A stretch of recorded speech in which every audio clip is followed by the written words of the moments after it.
প্রবাসীদের প্রতি ইসির আহ্বান। জামায়াতের সঙ্গ ছাড়াই চরমোনাই পীরকে হেফাজত আমিরের অভিনন্দন।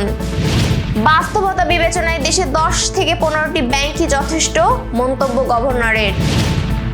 প্রতীক বরাদ্দ শেষে আজ আনুষ্ঠানিক আয়োজনের নির্বাচনী প্রচারণা শুরু। মাগুরায় দলীয় ঐক্য জোটের সংবাদ সম্মেলন, নির্বাচনী প্রচারে নামছে জোট।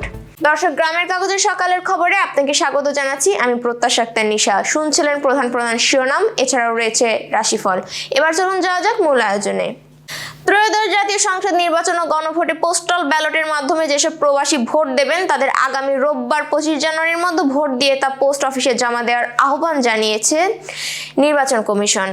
বুধবার এক বিজ্ঞপ্তিতে তথ্য জানিয়েছেন ইসির গণসংযোগ পরিচালক মোহাম্মদ রুহুল আমিন মল্লিক। এতে বলা হয়, রোববারের মধ্যে পোস্টাল ব্যালটে ভোটদান কার্যক্রম সম্পন্ন করে নিকটস্থ পোস্ট অফিসে পাঠানোর জন্য প্রবাসী বাংলাদেশি ভোটারদের প্রতি আহ্বান জানিয়েছে নির্বাচন কমিশন। প্রবাসী ভোটারদের প্রদত্ত ভোট সংশ্লিষ্ট রিটার্নিং অফিসারের কাছে যথাসময়ে পৌঁছানোর লক্ষ্যে কমিশন এই আহ্বান জানিয়েছে। বিজ্ঞপ্তিতে আরো বলা হয়, এই তারিখের মধ্যে ব্যালট পোস্ট অফিসে জমা না দিলে নির্ধারিত সময় তা রিটার্নিং অফিসারের কাছে পৌঁছানোর ক্ষেত্রে ঝুঁকি তৈরি হতে পারে। নির্বাচন কমিশনের ঘোষিত তফসিল অনুযায়ী আগামী 12 ফেব্রুয়ারি সংসদ নির্বাচন ও গণভোট হবে। ওই দিন সাধারণ ব্যালটের সঙ্গে পোস্টাল ব্যালটও গণনা করবেন রিটার্নিং অফিসার। ইসলামী আন্দোলন বাংলাদেশের আমির পীর চরমোনাইকে অভিনন্দন জানিয়েছেন হেফাজতে ইসলামের আমির আল্লামা শাহ মুহিবুল্লাহ বাবুনগরী। বিবৃতিতে তিনি বলেন, মওদুদিবাদী জামায়াতের সঙ্গে সম্পর্ক ছাড়ার সিদ্ধান্ত ইসলামপন্থী রাজনীতির জন্য এক গুরুত্বপূর্ণ পদক্ষেপ। এই একক পথ চলা আগামীতে ইসলামপন্থী ঐক্য গড়ে তুলবে এবং দেশের ইসলাম পন্থার ক্ষতি এড়াতে সাহায্য করবে। হেফাজত আগামী নির্বাচনে কোনো দলের পক্ষে অবস্থান নেবে না, তবে ঈমান ও আকীদার ভিত্তিতে জনগণ ইসলামপন্থী প্রার্থীদের ভোট দেবে বলে আশাবাদ ব্যক্ত করা হয়েছে। রাষ্ট্রীয় মালিকানাধীন 2 ব্যাংক রেখে বাকিগুলো মার্জ করার প্রস্তাব দিয়েছে বাংলাদেশ ব্যাংকের governor doctor Ahsan H Mansur. তার মতে, সুশাসন নিশ্চিত করতে হলে 10 থেকে 15টি ব্যাংকই যথেষ্ট। জগন্নাথ বিশ্ববিদ্যালয়ের কেন্দ্রীয় মিলনায়তনে ব্যাংকিং খাত বর্তমান চ্যালেঞ্জ ও ভবিষ্যৎ সম্ভাবনা শীর্ষক আলোচনা সভায় তিনি এ মন্তব্য করেন। গভর্নর বলেন, দুর্বৃত্তায়ন, অনিয়ম, পরিবারতন্ত্র ও সুশাসনের অভাবে ব্যাংক থেকে 3 লাখ কোটি টাকা বেরিয়ে গেছে।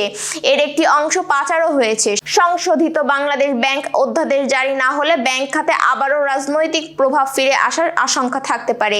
তিনি বলেন, ভবিষ্যতেও কেন্দ্রীয় ব্যাংক স্বাধীনভাবে কাজ করতে পারবে কিনা তা নিয়ে প্রশ্ন রয়ে গেছে। মার্চের মধ্যে খেলাফি ঋণ 25% নেমে আসবে বলেও আশা প্রকাশ করেন গভর্নর। এ সময় ক্যাশলেস সমাজ গড়ে তোলার উপর গুরুত্ব দিয়ে গভর্নর বলেন, রাজস্ব ফাঁকির প্রধান মাধ্যম হলো নগদ লেনদেন। ক্যাশলেস ব্যবস্থা চালু করা গেলে বছরে 1.5 থেকে 2 লাখ কোটি টাকা অতিরিক্ত রাজস্ব আদায় সম্ভব। ত্রয়োদশ জাতীয় সংসদ নির্বাচনে সারা দেশে 298টি আসনে 1972 প্রার্থীর প্রতীক বরাদ্দ সম্পন্ন হয়েছে। প্রতীক বরাদ্দের পর থেকে প্রার্থীরা আজ 22 জানুয়ারি বৃহস্পতিবার থেকে নির্বাচনী প্রচারণা শুরু করবেন।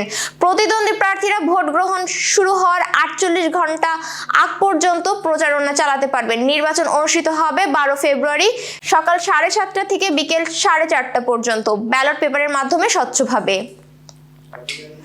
মাগুরায় 10 দলীয় ঐক্য জোটের সংবাদ সম্মেলন অনুষ্ঠিত হয়েছে। চলো একসাথে গড়ি বাংলাদেশ এই স্লোগান নিয়ে বুধবার মাগুরা প্রেস ক্লাব মিলনায়তনে আয়োজন করা হয় এই সংবাদ সম্মেলন। আমাদের প্রতিনিধি লিটন ঘোষ জানিয়েছেন, সম্মেলনে বক্তব্য দেন মাগুরা 1 আসনের প্রার্থী আব্দুল মতিন, মাগুরা 2 আসনের প্রার্থী অধ্যাপক MB বাকের সহ জোটের বিভিন্ন দলের নেতারা। বাগেরহাটের মোরেলগঞ্জে ইসলামী আন্দোলন বাগেরহাট 4 আসনের প্রার্থী আলহাজ হযরত মাওলানা ওমর ফারুক নুরি নেতাকর্মীদের সঙ্গে মতবিনিময় করেছেন।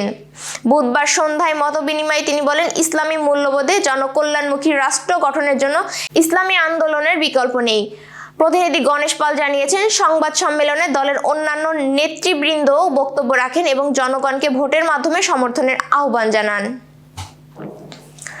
দর্শক, এবার চলুন জেনে নিই কেমন যাবে আপনার আজকের দিন অর্থাৎ 22 জানুয়ারির সম্ভাব্য রাশিফল। মেষ রাশির ব্যস্ত দিন, কর্মে মনোযোগ বাড়বে, ঝুঁকি নেওয়ার আগে পরিকল্পনা দাঁড় করান, শরীর ভালো থাকবে। বৃষ রাশির আর্থিক উন্নতির সুযোগ আছে, বাড়তি খরচে সাবধান, পারিবারিক পরিস্থিতি শান্তিপূর্ণ। মিথুন রাশির যোগাযোগে সাফল্য, পুরনো কাজ এগোতে পারে, বন্ধুদের সহায়তা পেতে পারেন, ছোটখাটো মানসিক চাপ থাকতে পারে। কর্কট রাশির ঘর সংসারে কিছু দায়িত্ব বাড়তে পারে, অভ্যন্তরীণ শান্তি বজায় রাখলে ভালো ফল পাবেন, খাওয়া দাওয়া নিয়ন্ত্রণে রাখুন। সিংহ রাশির কর্মক্ষেত্রে মর্যাদা বৃদ্ধি পাবে, নেতৃত্ব গুণ প্রকাশ পাবে, ব্যয় বেড়ে যেতে পারে। কন্যা রাশির শিক্ষা, লেখা ও পরিকল্পনায় সফলতা আছে, পরিবহন ও যোগাযোগে বিরতি বা বিলম্ব হতে পারে, ধৈর্য ধরুন। তুলা রাশি সম্পর্কে সমঝোতা বাড়বে, প্রেম জীবনে ভালো সময়, ব্যবসা কাজে নতুন ধারণা সফল হতে পারে। বৃশ্চিক রাশির স্বাস্থ্য সতর্ক থাকুন, বিশ্রাম নিন, কর্মক্ষেত্রে বিরোধ কমবে, শান্ত মন এগিয়ে নেওয়া উত্তম। ধনু রাশির ভ্রমণ বা পরিকল্পনা কিছু বিলম্বিত হতে পারে, শিক্ষার কাজে লাভ, বন্ধু পরিজনের সহায়তা পেতে পারেন। মকর রাশির অর্থ ব্যবস্থাপনায় উন্নতি, বাঁচাতে পারলে ভালো ফল, কাজের জায়গায় সম্মান বাড়বে। কুম্ভ রাশি নতুন সুযোগ ও সৃজনশীল কাজে মনোযোগ দিন, জমা খরচ সমন্বয় করলে সুবিধা হবে, সম্পর্ক মধুর হবে।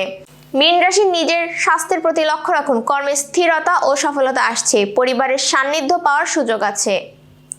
দর্শক, এই ছিল এখনকার আয়োজন। আগামীকাল ঠিক একই সময়ে সকালের খবর দেখতে ও জানতে চোখ রাখুন গ্রামের কাগজের ইউটিউব চ্যানেল ও ফেসবুক পেজে। আর প্রতিদিনের খবরের আপডেট পেতে গ্রামের কাগজের ইউটিউব চ্যানেল সাবস্ক্রাইব এবং ফেসবুক পেজ ফলো করে রাখতে ভুলবেন না। আমাদের পরবর্তী খবর দেখুন বেলা 2:30টায়। শুভ বিদায়।